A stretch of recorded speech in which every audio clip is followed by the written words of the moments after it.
1 Pedro capítulo 4, versículo 12 a 19, eu queria que você prestasse atenção nesse texto e que a palavra de Deus, no poder do Espírito Santo, pudesse falar ao seu coração. Amados, não estranhem o fogo que surge no meio de vocês, destinado a pô-los à prova, como se alguma coisa extraordinária estivesse acontecendo. Pelo contrário, alegrem-se na medida em que são coparticipantes dos sofrimentos de Cristo, para que também na revelação de sua glória vocês se alegrem, exultando. Se são insultados por causa do nome de Cristo, vocês são bem-aventurados, porque o Espírito da glória, que é o Espírito de Deus, repousa sobre vocês. Que nenhum de vocês sofra como assassino, ou ladrão, ou malfeitor, ou como quem se mete na vida dos outros. Mas se sofrer como cristão, não se envergonhe. Pelo contrário, glorifique a Deus por causa disso. Porque chegou o tempo de começar o juízo pela casa de Deus.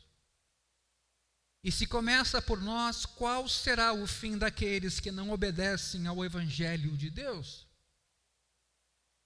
E se é com dificuldade que o justo é salvo, que será do ímpio e do pecador? Por isso, também os que sofrem segundo a vontade de Deus, entreguem a sua alma ao fiel Criador, na prática do bem. Que belo texto. Evidentemente, esse texto foi escrito para cristãos que estavam sendo perseguidos. Mas há princípios importantes aqui para a gente pensar a realidade dessas enchentes e a realidade da igreja. E a minha oração é que nesta manhã o nosso bom Deus fale com cada um. Ou seja, Pedro, após exortar os seus leitores ao serviço mútuo através dos dons espirituais, sim, porque o capítulo 4 trata disso, basta olhar ali no versículo 10, sirvam uns aos outros conforme o dom que recebeu cada um.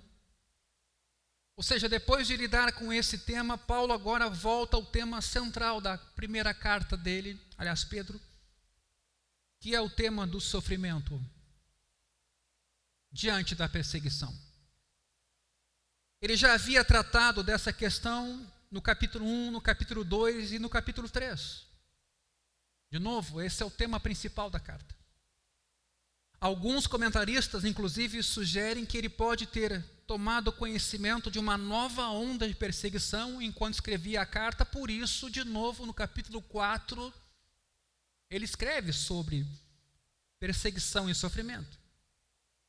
Mas é mais provável que Pedro tenha sentido a necessidade de reforçar ensinos sobre esse assunto. Aliás, é o que fazemos todo domingo, não? No fundo, pregamos sempre a mesma coisa. O Evangelho da graça de Deus. No fundo, todo domingo a gente lembra que é pecador e que é dependente da graça de Deus e que precisa olhar para o Evangelho, para Cristo, para o seu retorno e para ter esperança.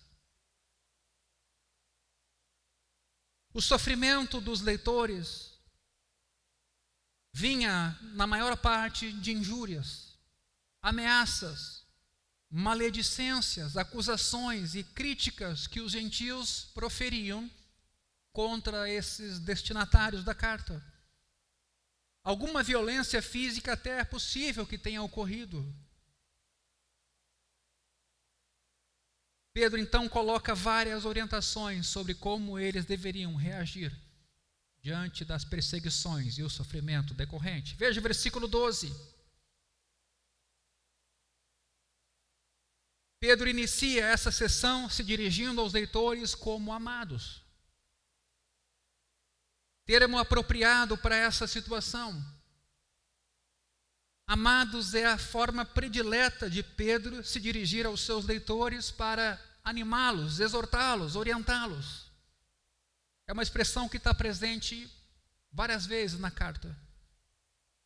Os destinatários da carta podiam, meus irmãos, ser hostilizados pelos amigos, vizinhos ou pagãos em geral, mas eram amados por Deus e eram amados por Pedro. Lembrar do amor de Deus por nós em meio às nossas tribulações é fonte de grande conforto. A participação da igreja nesse momento é fundamental. Quantos são os irmãos que foram renovados no meio dessa crise, porque receberam um auxílio, uma ajuda, um suprimento, um abraço, uma ligação que seja. Lembrar disso é fundamental, de que Deus nos ama, mesmo em meio às nossas tribulações. Isso nos dá conforto. Aqui temos a primeira orientação, então, de Pedro sobre como os seus destinatários deveriam agir diante das injúrias dos pagãos por causa do Evangelho. O texto diz: não estranhem o fogo que surge no meio de vocês. Essa é a primeira orientação. Estranhar, meus irmãos, é experimentar um sentimento súbito com o acontecimento de algo surpreendente. Pedro já tinha usado esse verbo no versículo 4 desse capítulo, para se referir ao estranhamento dos pagãos, aí sim, contra os cristãos. Surpreendidos estavam com a atitude dos cristãos. Agora, porém, ele diz aos leitores para não se surpreenderem ou ficarem admirados, como diz a NTLH, com os ataques inflamados deles. Eles poderiam achar estranho que Deus permitisse que seus filhos escolhidos fossem provados de forma dolorosa. Isso existe ainda hoje, esse tipo de pensamento. As pessoas pensam nessa hora que Deus se afastou, que Deus calou, que Deus as abandonou. Por isso que é preciso que aqui Pedro diga: não estranhem esse tipo de perseguição, esse tipo de dor, esse tipo de injúria. Não estranhem. Não é esse o sentimento que habita muitos corações hoje durante essa calamidade em nosso estado? Onde está Deus? Por que Ele permitiu isso? Eu não estou falando apenas de não cristãos, eu estou falando da igreja mesmo. Muitas vezes se perguntando: por que Deus permitiu tudo isso? O fogo aqui, nesse versículo 12, a que Pedro se refere, são as injúrias dos pagãos contra os cristãos. Eles são insultados, diz o versículo 14. Os pagãos estavam falando mal dos cristãos como se fossem malfeitores. Estavam injuriando os cristãos, ameaçando os cristãos, difamando os seus nomes. Com a palavra fogo, poderia parecer que Pedro estivesse se referindo, quem sabe, ao martírio de cristãos queimados vivos nas fogueiras do Coliseu ou nas ruas de Roma. Contudo, é mais provável que Pedro aqui use a palavra fogo de maneira figurativa, como já fez no capítulo 1 dessa carta. Porque quando Pedro escreve essa carta, o Império Romano ainda não havia começado as perseguições contra os cristãos. Quando então, na ocasião, muitos crentes foram embebidos em piche e queimados vivos para iluminar as ruas de Roma. Você sabia disso? O que é sofrimento, afinal? As injúrias dos pagãos eram como a fornalha onde metais preciosos eram testados e purificados, segundo esse versículo 12. Pedro já tinha usado essa analogia no início da carta. Veja o capítulo 1, versículo 7. O valor da fé que vocês têm, muito mais preciosa que o ouro perecível, mesmo apurado pelo fogo. Meus irmãos, a fé sendo provada pelo sofrimento, assim como o metal é provado pelo fogo, tem origem no Antigo Testamento. Provérbios 27 e 21 nos é um indicativo disso. Como o crisol prova a prata e o forno prova o ouro, escute bem, assim o homem é provado pelos elogios que recebe.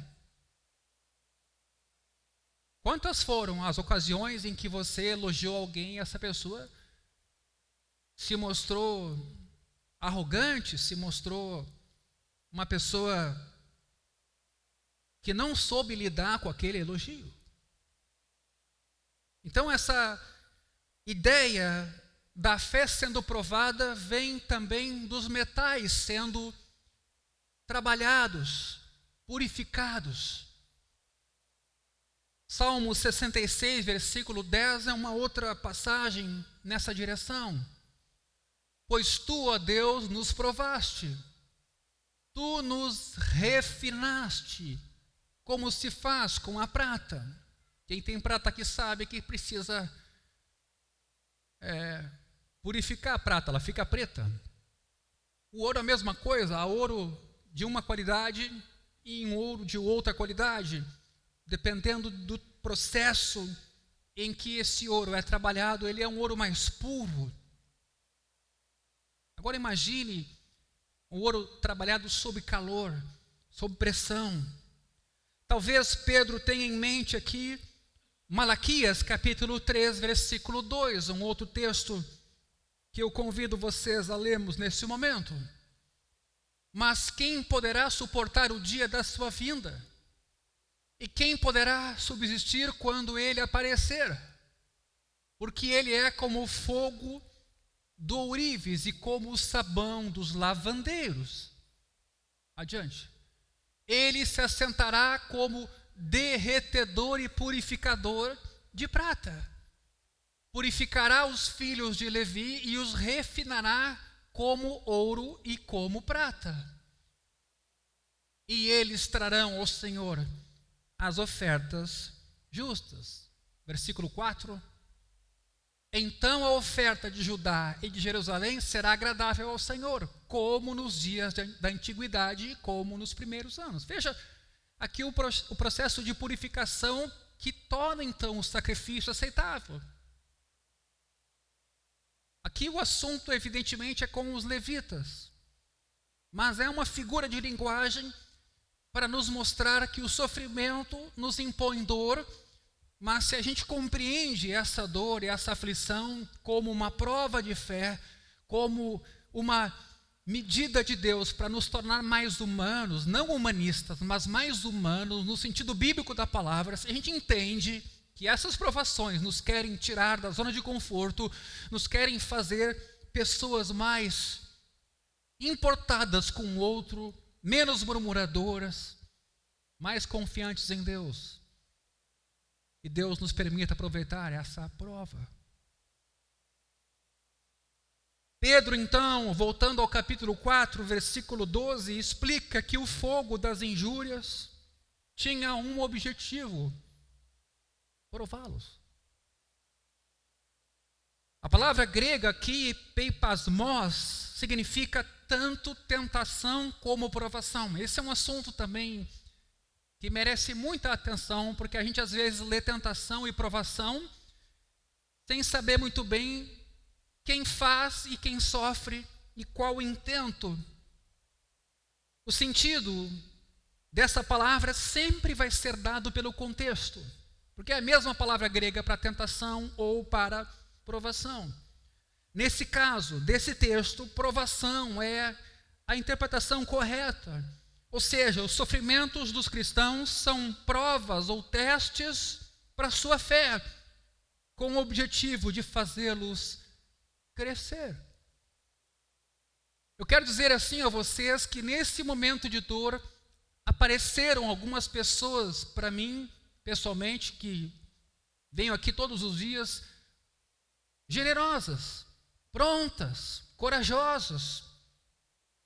Pessoas, quem sabe, até que a gente não conhecia, pessoas, quem sabe, até que a gente nunca viu essa faceta na sua vida e, de repente, nessa crise, aparecem algumas pessoas generosas, corajosas.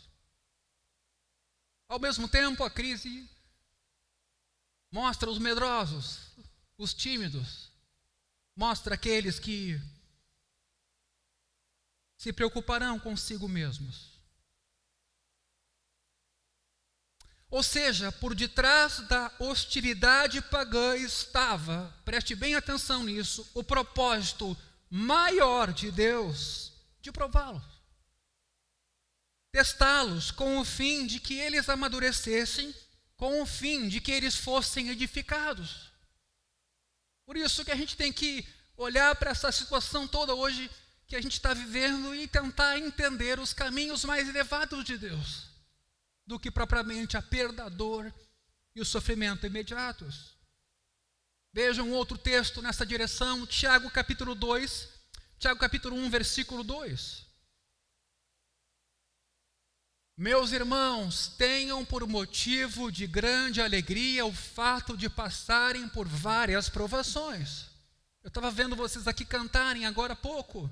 Eu te bendirei quando tudo estiver bem, mas eu também te bendirei quando tudo estiver mal.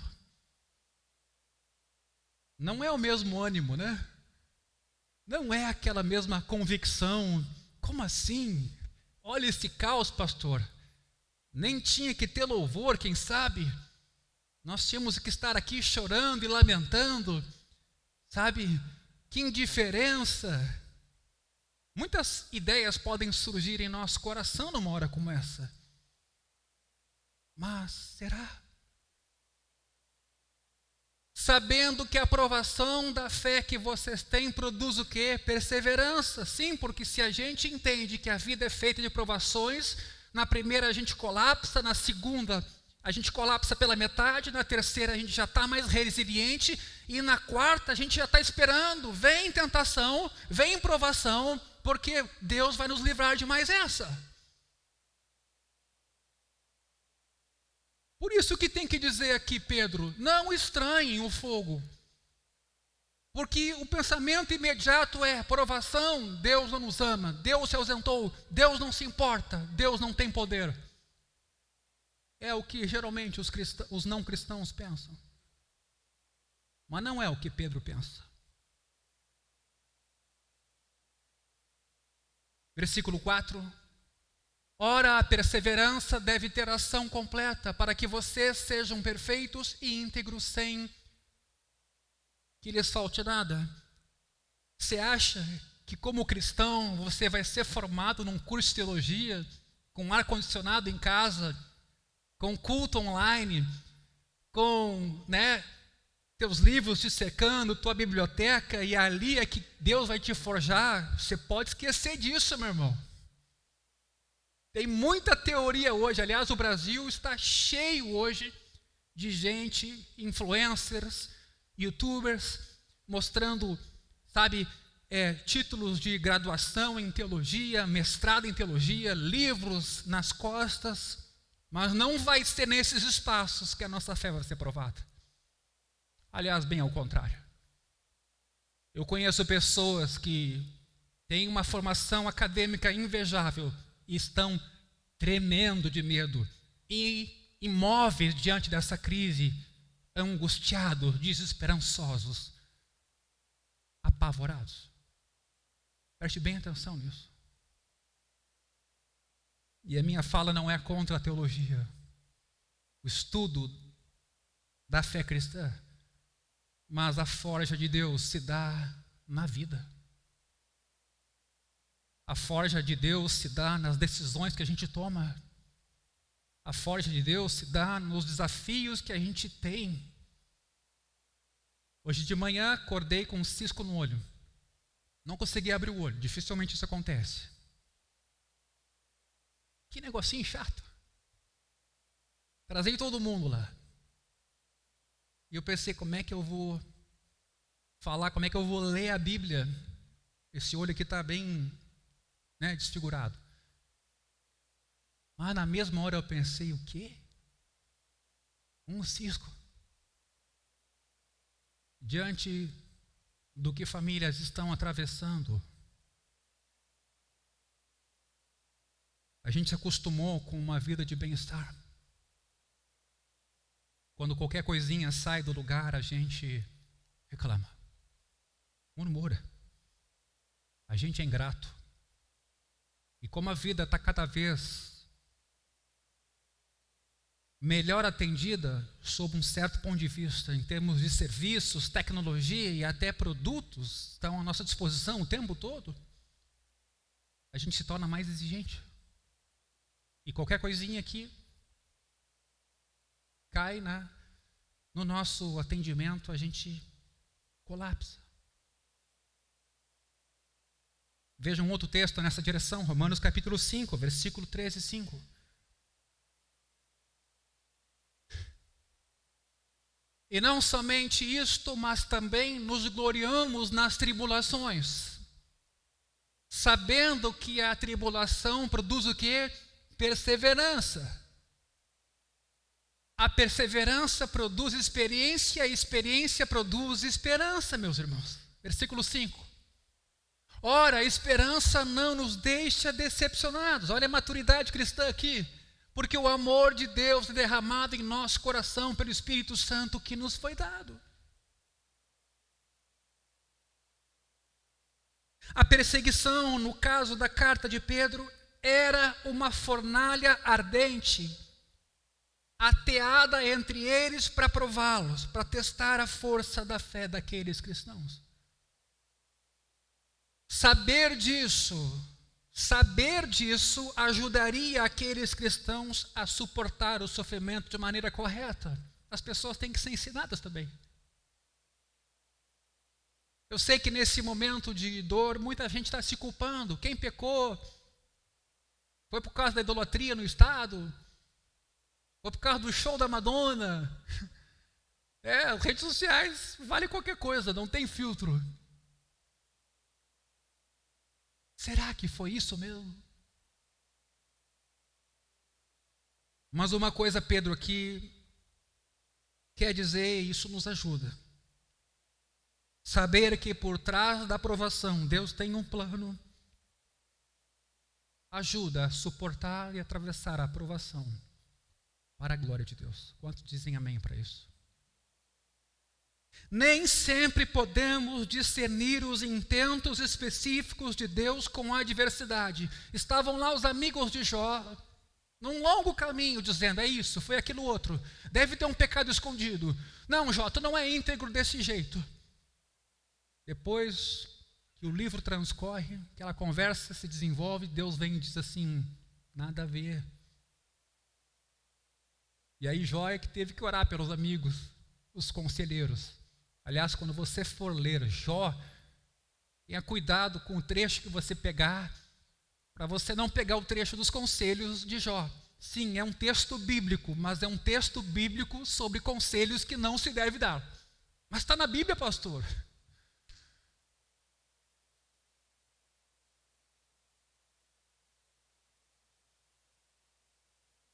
Nem sempre discernimos os planos mais específicos de Deus quando vem a adversidade.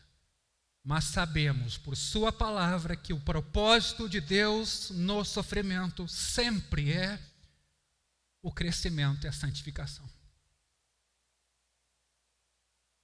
Os cristãos não deveriam imaginar,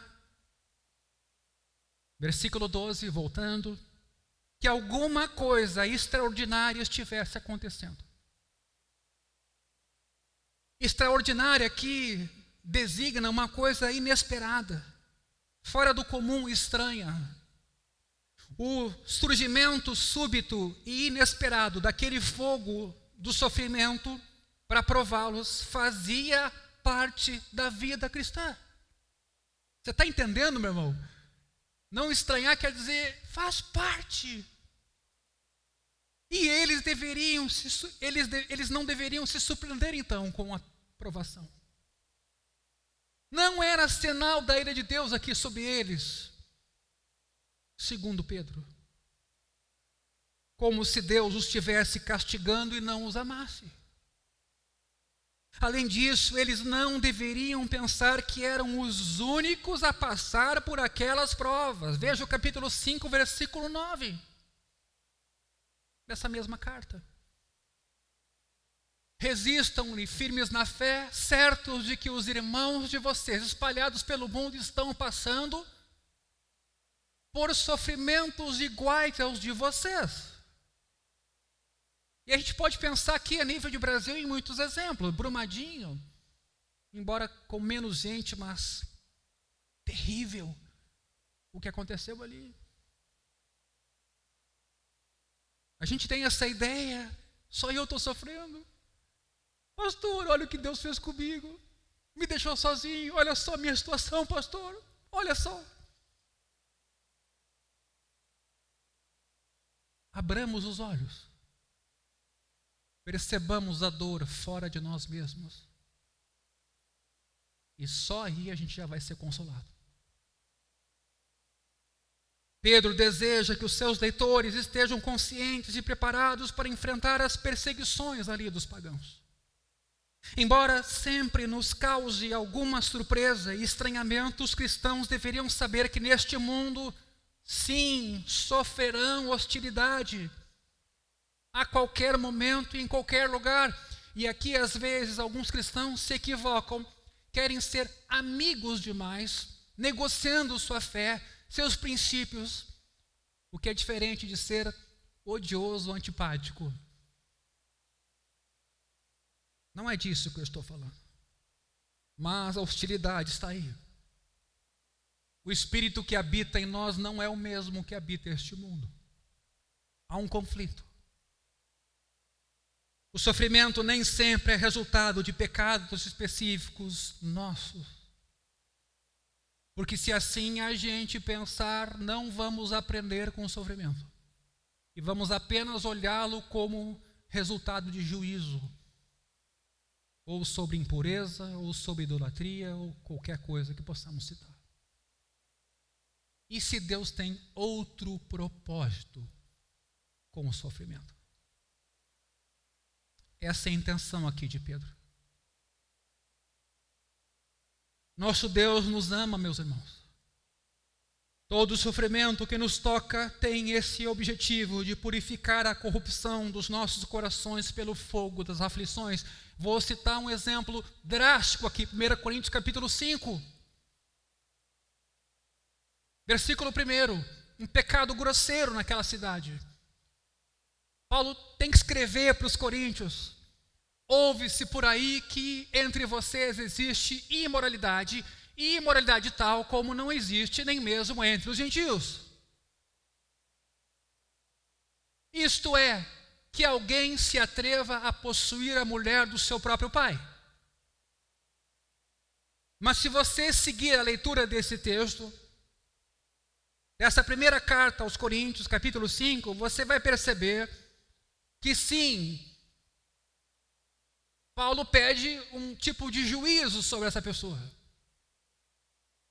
Mas um juízo que envolve que a vida dela nesse mundo seja ceifada, mas para que fosse salva pela graça do nosso Deus.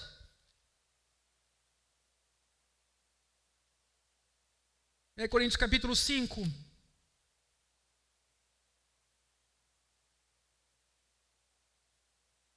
Versículo 4, em nome do Senhor Jesus, reunidos vocês e o meu espírito e com o poder de Jesus nosso Senhor, que esse tal seja entregue a Satanás para a destruição da carne, a fim de que o espírito seja salvo no dia do Senhor. Um caso extremo de disciplina. Provavelmente esse cara era crente. Porque Paulo está dizendo exatamente isso, que tem entre vocês iniquidade tal que não tem entre os gentios. O que Paulo está pedindo é a morte do cara. Mas a morte aqui não é o fim último. Porque o intento é que pela graça de Deus, por fim, ainda essa pessoa seja salva. Versículo 13, capítulo 4 de 1 Pedro. Veja o que diz aqui. Pelo contrário, ou seja, ao invés da surpresa, alegrem-se na medida em que são coparticipantes dos sofrimentos de Cristo, para que também na revelação da sua glória vocês se alegrem exultando. Meus irmãos, aqui temos a segunda orientação de Pedro, então, aos seus leitores quanto às injúrias que eles estão recebendo.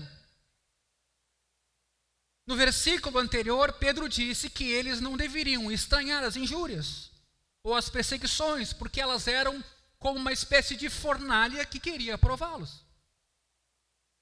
Pelo contrário, o texto diz, eles deveriam se alegrar. Eles deveriam se alegrar. Se alegrar no sofrimento que essas fornalhas representam. Ele pressupõe que as injúrias estavam abatendo e desanimando os crentes. Certamente essa será uma realidade na vida da igreja. Quando alguns pastores hoje estão vendo os seus templos debaixo d'água, é dolorido. Reconstruir tudo. Nossas paredes aqui mesmo têm muito gesso acartonado. Todas elas estão revestidas de gesso acartonado. Esse palco é de madeira. Mas nós estamos aqui, mas a realidade de muitas igrejas é 1 metro, 2 metros, 3 metros de água. Me refiro à altura dela. Como assim se alegrar? Pois aqui a recomendação de Pedro é: se alegrem. Pedro havia aprendido com o Senhor Jesus que seus discípulos deveriam se regozijar quando sofressem pelo nome do Senhor.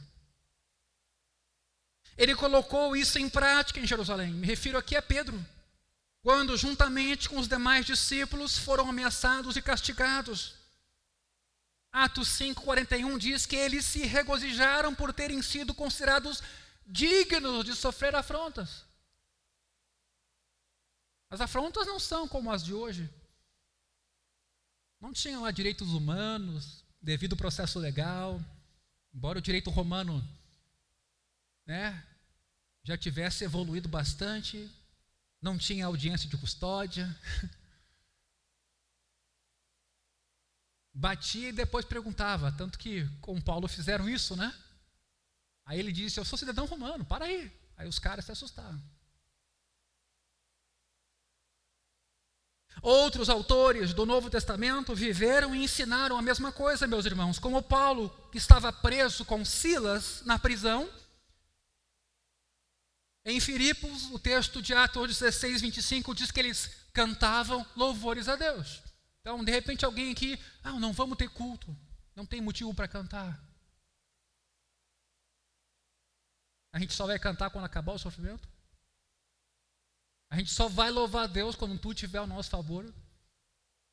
Quando as nuvens forem embora?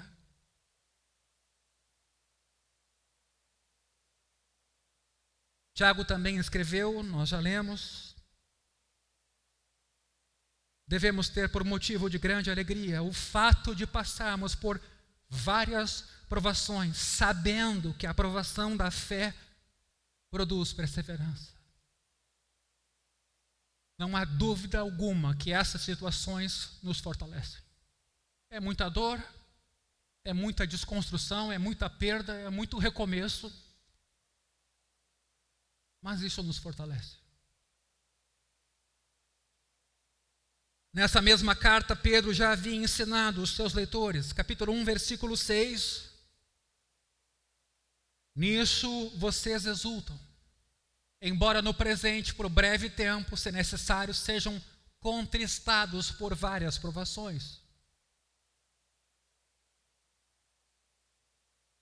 O texto continua: para que, uma vez confirmado o valor da fé que vocês têm, muito mais preciosa do que o ouro perecível, mesmo apurado pelo fogo, resulte em louvor, glória e honra na revelação de Jesus Cristo.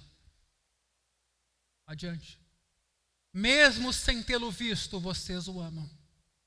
Mesmo não o vendo agora, mas crendo nele, exultam com uma alegria indescritível e cheia de glória, obtendo o fim, aliás, o alvo dessa fé, a salvação da alma.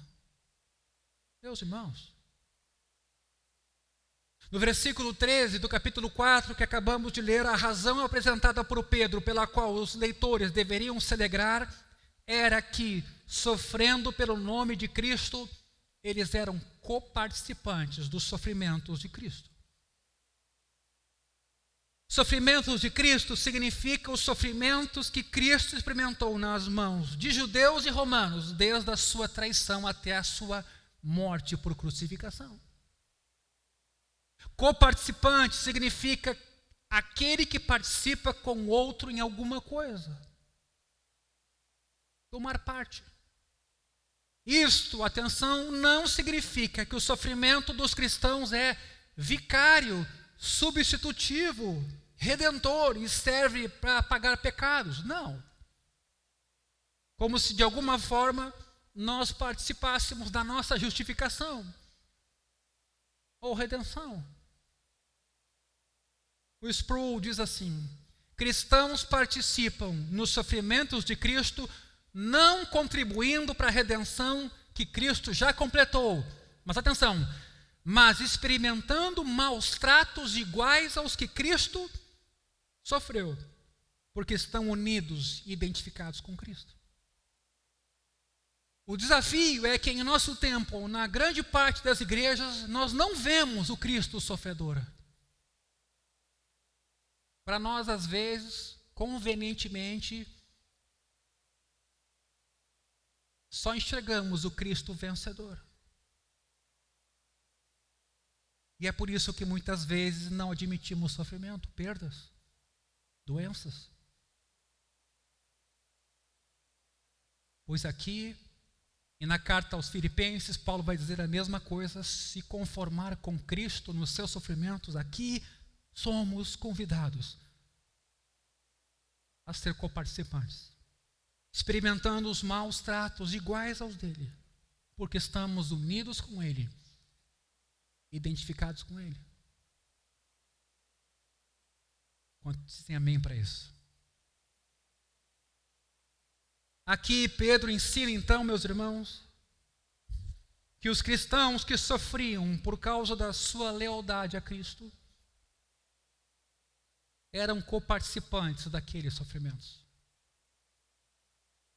Em que sentido os sofrimentos por Cristo eram similares aos sofrimentos de Cristo? Em que sentido os sofrimentos em favor de Cristo eram iguais aos sofrimentos que Cristo teve? O contexto da carta nos ajuda a decidir. Cristo sofreu injustamente nas mãos dos ímpios, sem injuriá-los, para fazer a vontade de Deus. Da mesma forma, os leitores de Pedro sofriam injustamente nas mãos dos gentios e deveriam suportar de forma humilde essas aflições, como Deus havia dito. E o sofrimento deles por Cristo era sinal de participação deles na glória de Cristo. Caminho para o fim. Pedro diz que eles deveriam então alegrar-se agora, para que se alegrassem exultando na glória futura. Versículo 13. A sequência padrão, eu queria que você prestasse atenção nisso. Sofrimento, glória de Cristo aparece várias vezes na carta. Esse binômio, sofrimento sucedido por glória, aparece várias vezes.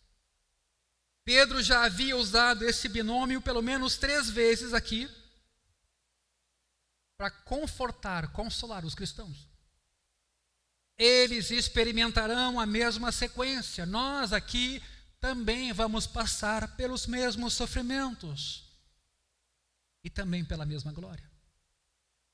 A origem é o ensino de Jesus, que constantemente disse aos seus discípulos que depois da cruz vem a glória.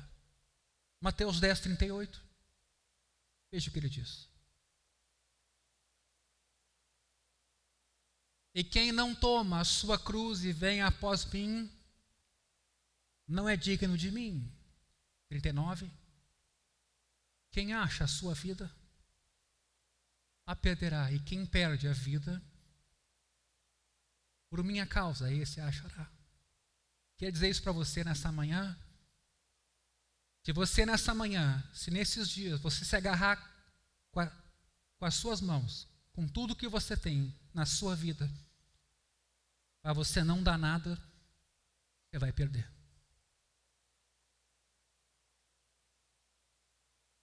Nós somos chamados a fazer uma escolha. Ou você agarra a sua vida para si e perde ela no futuro, ou você entrega a sua vida e ganha no futuro. Essa é a lógica do reino de Deus. Me escute bem. Quem acha a sua vida a perderá. Quem perde a vida por minha causa, esse a achará. João 12, 26. Se alguém me serve, siga-me. E onde eu estou, ali estará também o meu servo. E se alguém me servir, meu Pai o honrará. João 17, 24. Pai, a minha vontade é que onde eu estou estejam também comigo os que me deste, para que vejam a minha glória que me conferiste, porque me amaste antes da fundação do mundo. Quer dizer, um dia a gente vai experimentar essa glória. Ou seja, da mesma forma que Cristo sofreu e depois entrou na glória, na sua glória, assim também os cristãos, depois de terem sofrido neste mundo pelo nome de Cristo, haverão de participar da vitória de que ele agora desfruta. Quando, conforme o versículo 13, da revelação da sua glória. A glória de Cristo no presente, meus irmãos, está velada, está oculta. Nesse momento mesmo, a igreja está procurando por Deus. Não parece claro que Ele está presente.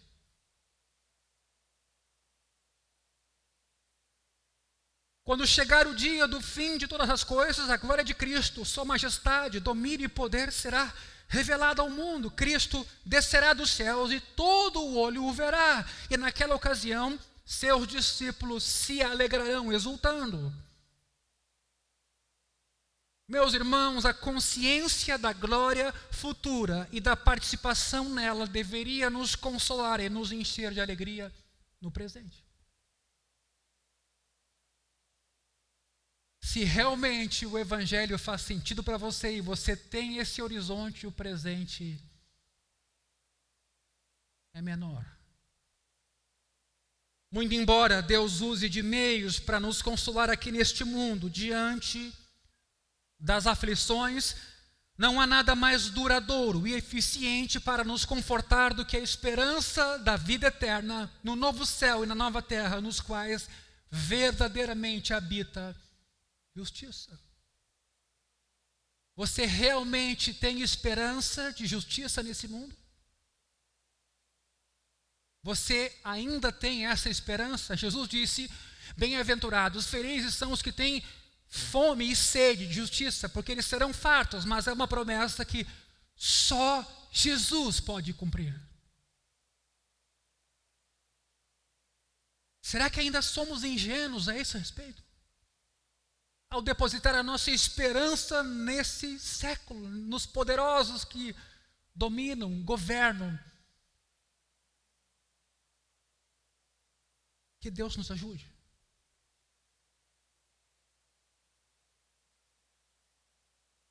Agora veja. Pedro diz que é necessário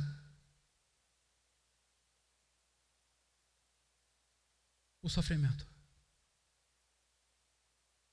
E alegrar-se no sofrimento não é cinismo, porque essa postura existe também. Tem gente cínica a respeito do sofrimento, não é o que Pedro aqui está dizendo. E Pedro também não está propondo estoicismo, uma atitude estoica, porque Sêneca, um dos defensores do estoicismo, dizia que a verdadeira alegria está em aceitar as coisas como elas acontecem e ao mesmo tempo transformá-las da melhor forma possível. Aliás, o estoicismo está na moda hoje, associado a teorias de coaching, teorias de marketing, de gestão.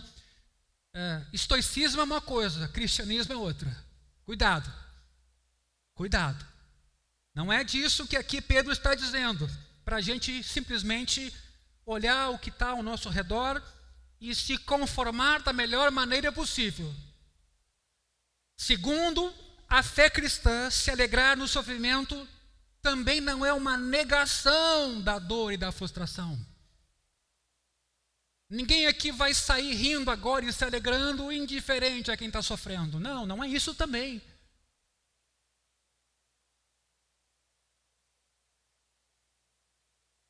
Cristãos não se alegram porque sofrem perseguição, mas se alegram porque sabem que o sofrimento tem propósito que supera as aflições presentes.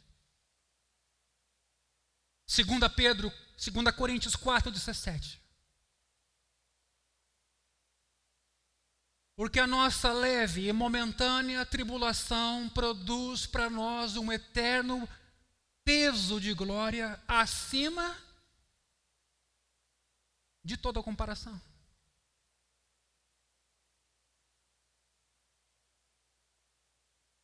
Somente crentes firmes nas promessas de Deus podem experimentar paz e alegria de verdade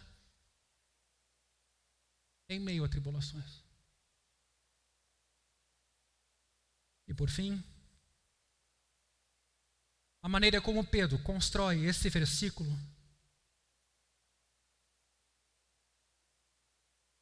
sugere que a alegria nos sofrimentos por causa de Cristo